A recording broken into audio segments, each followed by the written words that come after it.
¿Tienes hijos en la escuela o que ya van para la universidad o están en la universidad? ¿Quieres saber cómo la acción afirmativa de la Suprema Corte de Justicia lo va a afectar? Esto es Epic Análisis con su amigo Edwin Martínez.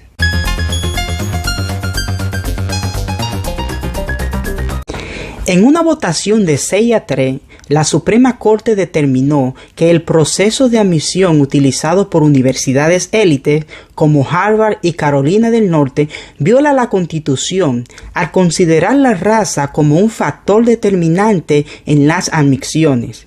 El presidente de la Suprema Corte de Justicia, John Roberts, dijo que las políticas de admisión violan la cláusula de igual protección de la 14ª enmienda, la cual establece igual protección de la ley.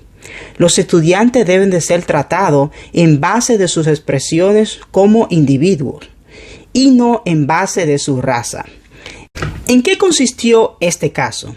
Bueno, un grupo de estudiantes demandó a Harvard y a la Universidad de Carolina del Norte, alegando, entre otras cosas, que la escuela discriminaba a los estudiantes asiático-americanos que tenían puntaje de ACT y calificaciones más altas que cualquier otro grupo racial, y no fueron considerados debido a las políticas de la acción afirmativa, la cual beneficiaba a estudiantes minoritarios como los afroamericanos y los latinos.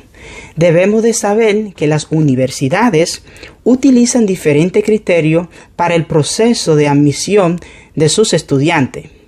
Entre ellos están la experiencia de vida, los premios que obtienen los estudiantes, un ensayo que deben de escribir los estudiantes, actividades extracurriculares que hayan alcanzado los estudiantes, el puntaje de ACT, liderazgo de carrera, carta de recomendaciones, las cuales son muy importantes a la hora de ello elegir un candidato. ¿Qué hacía la acción afirmativa, especialmente en el aspecto académico? Bueno, el programa de acción afirmativa le da la facultad a las universidades al considerar la raza como un factor de admisión para los estudiantes. Muchos argumentan que este programa ayuda a fomentar las diversidades raciales en las escuelas. ¿Cómo funciona este programa en las escuelas universitarias? Bueno, las universidades considerarían la admisión para todas las personas que apliquen, pero reservarían algunos espacios para las minorías. Por ejemplo, si una persona blanca o asiática tenía un GPA de 3.5 y un buen averaje de ACT, no será suficiente para competir con personas blancas y asiáticos. Más sin embargo, si una persona, ya sea afroamericano o hispano, tenía un GPA o calificación más baja de 3.5, solamente por considerarlo en su raza, esa persona podía calificar para entrar a esas universidades. El propósito mayormente que las universidades hacían esto era para darle, si se pudiera decir, un empujecito a las minorías. Este tipo de programa buscaba crear alumnos más diversos en las universidades, particularmente en aquellas universidades élites como Harvard, Columbia University, Stanford, entre otras. Con este fallo, la Corte le dice a las universidades que la raza no puede continuar siendo un criterio para admitir a los estudiantes en sus universidades o escuelas élite. Lo que ellos tienen que ahora hacer es buscar otra forma para promocionar las diversidades en sus escuelas o universidades. ¿Qué impacto tiene esta decisión? Esta decisión más que todo impactaría la cantidad de estudiantes minoritarios, en este caso latino y afroamericano, que apliquen a escuelas y universidades élite, pero quizá no tendrá un impacto significativo en community college o universidades que no son consideradas como universidades élite.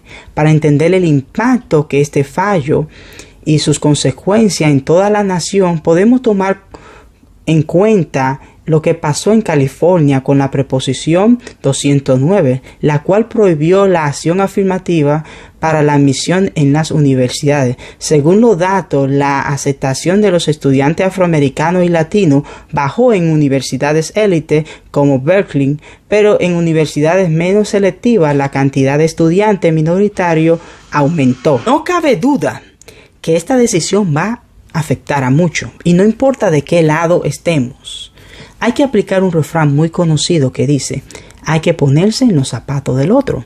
¿Y si hubiese sido de la otra manera? Que los estudiantes latinos y afroamericanos tuvieran score más alto y no fuesen aceptados en la universidad, porque en este caso se iba a considerar la raza y no los méritos académicos. Yo creo que nosotros lo hubiésemos considerado como algo injusto y que no se debería de hacer.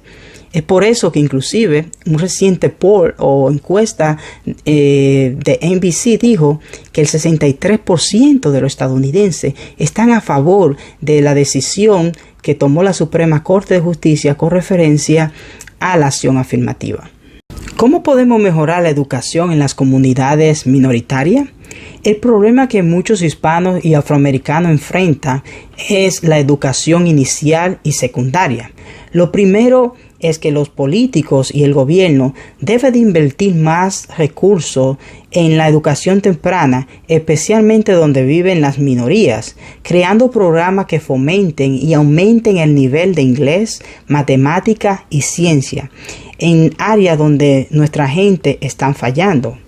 Otra cosa que puede hacer el gobierno es crear un tipo de fondo asignado directamente a los padres para que lleven a sus hijos para que puedan pagar por programas extracurriculares y así inscribir a sus hijos en ellos y puedan ayudarlos con matemáticas. Ahora bien, esa es la parte del gobierno, pero nosotros los padres y los estudiantes, ¿qué papel vamos a jugar o qué sacrificio vamos a hacer para poder llevar a nuestros hijos a esas universidades y escuelas élites?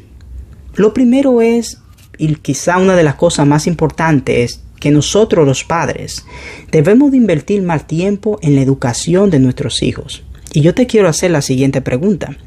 A ti padre y a ti madre, ¿cuándo fue la última vez que le preguntaste a tu hijo o hija cómo te fue en la escuela? O lo que es aún más importante, ¿cuándo fue la última vez que te sentaste a hacer clase con tu hijo? ¿O llamaste a la escuela para saber cómo está haciendo tu hijo o hija? ¿O cuando el maestro te llamó para decirte en lo que tu hijo necesitaba ayuda, qué atención le pusiste? Y yo entiendo que muchos padres dicen, no, bueno, vivo en este país, tengo que trabajar, trabajo mucho y casi no tengo tiempo. Esa parte yo la entiendo. Pero a la misma vez, nosotros debemos de hacer un sacrificio. El mundo académico de hoy en día es muy competitivo y nosotros los padres debemos de dedicar más tiempo y envolvernos más en la educación de nuestros hijos. Uno de los mayores legados que un padre o madre le puede dejar a su hijo es una educación, porque eso es algo que nadie se lo puede quitar. Debemos de crear una cultura de educación y esto es fácil de alcanzar. Nosotros los padres debemos de promover la ayuda a nuestros hijos a crear un hábito de estudio en la casa y donde ellos pasen y se preparen y dediquen más tiempo a estudiar materias como ciencia, matemática, para fomentar un buen hábito en ellos. Y que estudien y se preparen más en la casa para que así podamos tener un mayor resultado académico. La Biblia dice, instruye al niño en su camino y aun cuando sea viejo no se va a apartar. También nosotros los padres debemos de invertir más recursos en la educación de nuestros hijos. Muchas veces nosotros nos enfocamos solamente en comprar tenis caro y ropa cara. Y no hay ningún problema con eso. Pero yo quiero darle el siguiente ejemplo. Vamos a suponer yo tengo $200 para comprarle unos tenis a mi hijo. Y acabo de recibir el reporte de nota. Y veo que mi hijo en cada una de sus notas, incluyendo matemática, tiene 55. Lo cual es un grado que indica que mi hijo no está pasando. Ahora, ¿qué yo debería de hacer con ese dinero? Lo primero es que mi hijo no se ha ganado que yo le compre ninguno tenis por su mala calificación. Y yo, si se lo compro, no le estoy enseñando el valor de las cosas a mi hijo. Ahora, ¿qué yo debería de hacer con ese dinero? En lugar de comprarle los tenis, yo debería de invertirlo en la mejor bolsa de valores, que es en la educación de mi hijo. como hay una deficiencia de matemática, yo debo de contratar a un tutor para que ayude a mi hijo o hija con la matemática o cualquier otra materia que él necesite ayuda. Esta es una inversión que se quedará con mi hijo para siempre, pero desafortunadamente y en muchos de los casos en el mundo hispano no tenemos esa cultura de invertir en tutoría y muchas veces vemos esto como algo negativo o una pérdida de dinero. Y no fomentamos ese tipo de educación, lo cual pasa con mucha frecuencia en comunidades asiáticas. Si usted pasa por un barrio asiático, usted va a ver que la gran mayoría de los niños están en centros de tutoría. Ustedes saben que hace muchos asiáticos, cuando su hijo va a tomar exámenes de admisiones para entrar a la escuela élite, ellos contratan tutores especialmente para que ayude a sus hijos a prepararlo. Y eso lo hace inclusive padres asiáticos de bajos recursos. Y eso porque ellos tienen esa cultura, y es por eso que vemos que universidades como Harvard, los asiáticos representan el 28% de la población. Y eso es un sacrificio que muchos padres asiáticos hacen en el aspecto de tiempo y económico para invertir en la educación de sus hijos. Y yo personalmente creo que nosotros, los hispanos y los afroamericanos, debemos de copiar ese modelo y empezar a inculcar a nuestros hijos desde una temprana edad el valor de la educación, pero empezar esa educación en la casa, y si hay que invertir un recurso que otro para fomentar y preparar a nuestros hijos, yo creo que vale la pena. Yo personalmente creo que nosotros los hispanos y la minoría en este país podemos alcanzar el gran logro de los asiáticos si empezamos a invertir más tiempo y recursos en la educación de nuestros hijos. Déjame saber en tus comentarios si la eliminación de la acción afirmativa nos afectará.